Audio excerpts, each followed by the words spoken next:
Humans fear what they don't know. What's the name of your giant? Let's go through this here.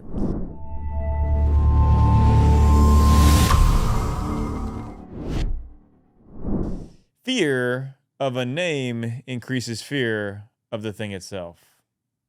That's a quote from Dumbledore of Harry Potter. The brain is constantly trying to predict what will happen next in order to prepare the body and mind in the most effective way possible. Uncertain situations are fearful as the brain doesn't have the opportunity to prepare.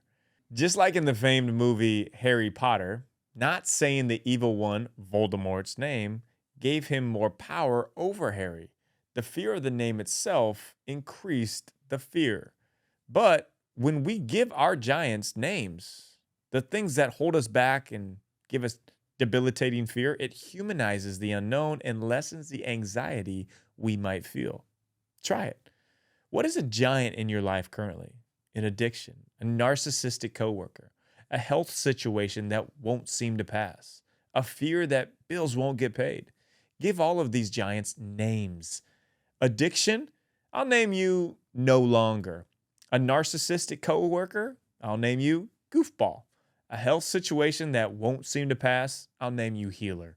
A fear of the bills that just won't get paid, I'll name you grand future. When you name your giants, they don't seem as daunting. Fear in general takes place through the mechanism of unconscious thought. Therefore, the solution is to bring conscious awareness into the equation. Try it. Name all of your fears today and watch the perceived fear lessen. So gain confidence today knowing that when you name your giants, your fears, the giants aren't as scary as you once thought they were.